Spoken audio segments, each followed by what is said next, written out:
ये बताएं कि आमना आपके साथ तो हर दुख सुख शेयर करती होगी ना, जाहिर है वो वालिद थे, नाराज़ थे, गुस्से में थे, लेकिन आपसे जब उसने 1 साल बाद राब्ता किया है तो क्या हालात बताए हैं कि ससुराल में किस तरह की ज़िंदगी गुजार रही है? मेरे से तो राब्ता होया ना उसका जी, वो कहती थी मुझे तो दुख ही बड़ा है।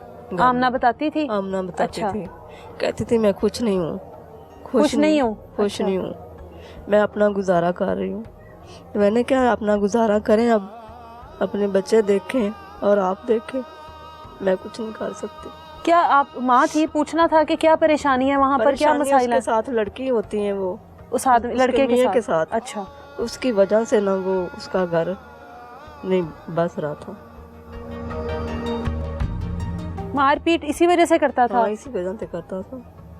तो आमना ने इतनी बार कहा कि अलैदगी चाहती हूँ, तलाक लेना चाहती हूँ। आमना कहती थी मैं तलाक लेना चाहती हूँ, हम कहते थे तलाक नहीं लेंगे, हम तुम्हारी तलाक नहीं लेंगे। क्या अपने वजह बच्चे- थी? क्यों? अपने बेटी बच्चे मारे खा रही थी, बेटी अजियत में थी, ठीक है गलती हो गई बेटी से, वो उस उम्र के हिस्से में थी, गलतियां हो जाती हैं, तो उसके बाद फिर ज़रूरी था कि वो उसी दलदल में रहती?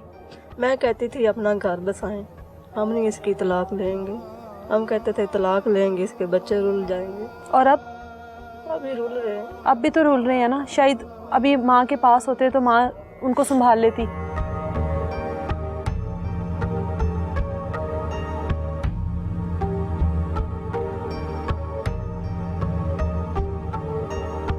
क्या ये लोगों के प्रेशर की वजह से आप लोग उसकी तलाक नहीं दिलवाना चाहते थे कि एक स्टैंप लग जाती है लड़की के ऊपर? वो बदमाश टाइप बंदा था। कौन? अमरान, वो बदमाश टाइप बंदा था। अच्छा। हमारे घर भी इधर मेरी बेटी जब आई है ना, नाराज होके? नाराज होके आई है। हाँ। रात के टाइम एक बंदे को लेके आया, साथ में पिस्टल उसके हाथ में था। मैं घर नहीं था, मेरा बेटा था। इन्होंने मुझे कहा कि ये अबू मसला है, ये पिस्टल लेके आया है। ये तकरीबन काफ़ी लोगों ने, साथ वाले लोगों ने देखा है। अच्छा। मुझे इन्होंने कहा कि अबू आप क्या करें? मैं कहा अब यही है कि या तो इसे पकड़ के 15 पे कॉल करो, इसे पकड़ा दो। अच्छा। ठीक है, ये मैं बाद में मैंने कहा या तुम ऐसे करो 15 पे कॉल करो, पकड़ा दो, नहीं तो इसे भगा दो। ये वैसे हमारे ऊपर ना गले पड़ने वाला बंदा। हाँ। हमें कुछ हो गया या इसे मतलब कुछ हो उसको गया तो मारता मुसीबत पीटता में भी था, पड़ जाएंगे उसको हम लोग। मारता पीटता भी था और लड़ाई कर उसको अलग से रहने भी नहीं देता नहीं था। रहने देता था। ठीक है, इस लोगों ने, सब लोग इकट्ठे होकर उन्होंने कहा कि भाई यार तुम जाओ किसी बड़े को लेके आओ, हाँ। फिर बात करते हैं। ऐसे बात नहीं होती जैसे आप बात करने आ गए हो। बकाया उसके ऊपर वो चोरी चकारी डकैतियाँ, ये उसका पेशा था। बच्चे भी थे? पर्चे उसके ऊपर 12-13 पर्चे भी हैं। हाँ, काफ़ी डकैतियों को पर्चे हैं उसके ऊपर। उसका काम ही ये था। बस इस वजह से कहते थे कि ऐसे लोगों के मुंह नहीं लगना चाहिए। और कोई मसला, हम लोग इज्जतदार थे, हम अपनी इज्जत पे बस माँ जी बस मुझे ये बैठे बताएं, रहे। आमना जो है इतनी मारपीट उसकी बर्दाश्त कर रही थी, सब कुछ कर रही थी, आपके साथ तो हर बात उसने की होगी ना कि लड़कियों के साथ उसके ताल्लुकात हैं, खर्चा नहीं देता, इस तरह की चीज़ें आपसे तो करती होगी ना? वो कहती थी मुझे खर्चा नहीं देता और लड़कियों के साथ बाहर घूमता है और पार्कों में लड़कियों के लिए उसके पास पैसे होते हाँ थे? जी। अच्छा। लड़कियों के लिए क्या पैसे होते थे, मेरे लिए कोई नहीं होते थे पैसे। अच्छा। मुझे नहीं खर्चा देता था, ना बच्चों को कुछ खिलाता था, मैं भूखी मर जाती हूँ। अच्छा। मैं कहती थी फिर इधर आ जाएं आप, फिर आप वो कहती थी जब खाने को कुछ ना हो तो इधर आ जाए इधर करो। आ जाती थी। हाँ। हम क्या करते, दुनिया को बनाते नहीं दिखा सकते थे ना। जी बात। मुझे ये बताएं, अभी उसका तीसरा बच्चा दुनिया में आने वाला था, हामला थी ना आमना, तो वो जाहिर है खुश भी होगी कि औलाद हो रही है। जो बाप है इमरान बच्चों से प्यार करता था, मोहब्बत करता था बच्चों से।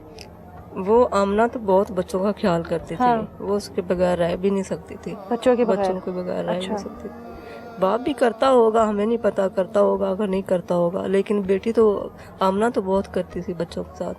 तीसरे बच्चे के आने के बारे में आप लोगों को बताती थी कि बताती थी, कहती थी मुझे बहुत खुशी होती है मेरा तीसरा बच्चा होने वाला, मेरे घर बेटा होगा या बेटी होगी, मैं बहुत खुश होंगी। उसका ये सवाल था।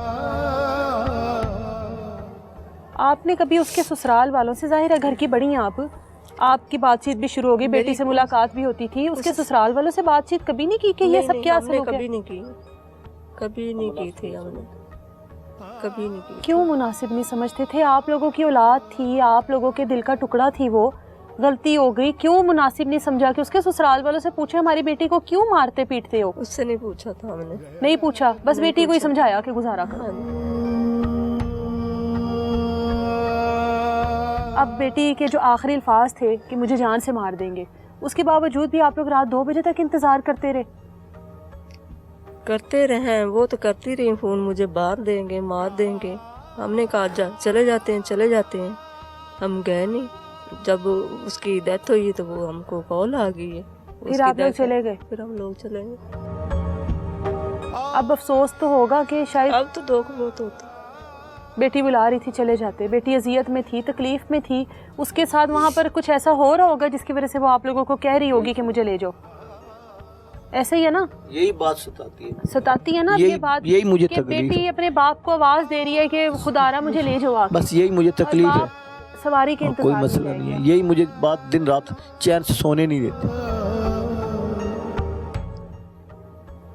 देखा मेरे अक्षर देखे, मैं सो नहीं सका इतने दिनों से, मुझे नींद नहीं आती। मैं अपने बच्चों के साथ जितना करता हूँ मुझे पता है, मगर वो तो बड़ी बेटी थी ना मेरी, मुझे पता है। और तकलीफ में थी। बड़ा तो बड़ा ही होता है ना। हाँ। जितना मर्जी बुरा क्यों ना हो, बेटा तो बेटा होता है, बेटी तो बेटी होती है। बकाया मुझे इंसाफ चाहिए, बस मेरा यही है कि मुझे मरियम साहबा आपकी मेहरबानी है, बस मुझे इंसाफ चाहिए, मुझे इंसाफ दिला दें बस, और मैं कुछ भी नहीं कहना चाहता। मैं अपनी बेटी समझ के मुझे इंसाफ दिला दें।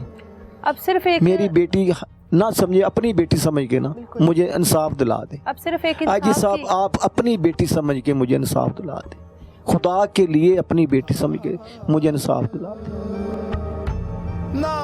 मैं बहुत इस वक्त तकलीफ में हूँ, मैं हार्ट का पेशेंट हूँ, मैं किधर किधर जाऊँ, मैं क्या करूँ, मुझे कुछ समझ नहीं आ रही। प्लीज़ मेरा कुछ सोचिए, आपकी मेहरबानी हो, आप दुनिया में आखिरत में भी मैं आपको याद रखूँ, आपकी मेहरबानी। बस मेरा ख्याल करें, मैं बहुत गरीब आदमी हूँ, मेरे पास कुछ नहीं है, इसने वसाइल नहीं है, ना मेरे पास इतना पैसा है कि मैं लगा सकूँ। कोई डिमांड वगैरह तो नहीं करते थे किसी चीज़ की? आमना जाहिर अपनी मर्जी से गई थी, कभी कोई किसी चीज़ की डिमांड तो नहीं की? कभी मेरी बेटी ने कभी डिमांड की लेकर आओ, जहेज नहीं लेकर आई है, इस तरह की चीजें। हम ये हमने बल्कि हमारा उधर मेरी बेटी का 1 तोला सोना भी है, हमने डाला हुआ था। अच्छा, जो वो साथ लेकर गई थी? वो साथ लेके गई, हमें आज तक नहीं उसका पता नहीं है उसके पास है या नहीं है, बेच दिया है, क्या किया है क्या नहीं किया, हमें कुछ पता नहीं है। हमने कभी पूछा भी नहीं है कि वो किधर है जेवर जो लेके गई। बेटी है ना, क्या हुआ, लेगी, कोई बात नहीं, उसका था वो लेगी, उसका लेगी, कोई मसला नहीं है। बकाया बस यही है कि मुझे इंसाफ। अब जाहिर है ये एक बेबसी का आलम है और इंसाफ की अपील है, और ये यकीनन जब तक इंसाफ नहीं मिलेगा इसी गिल्ट में रहेंगे कि बेटी जो है वो दुहाइयाँ देती रही, बुलाती रही हम लोगों को, और हम लोग नहीं जा सके। एट द एंड जब बेटी के इस दुनिया से चले जाने की इतला मिली कि अब वो इस दुनिया में नहीं रही, अब कानूनी कार्रवाई जो भी होगी वो तो अब कानून पे डिपेंड करता है, इदारों पे डिपेंड करता है कि वो इस फैमिली के साथ क्या करते हैं। क्या आमना को इंसाफ मिले, कि उस बच्चे को इंसाफ मिलेगा, आमना हामला थी जो कि उसके पेट में था, क्या आमना के उन 2 बच्चों को इंसाफ मिलेगा जिनकी माँ जो है इस दुनिया से चली गई, जिनसे उम्र के इस हिस्से में माँ की गोद छीन ली गई।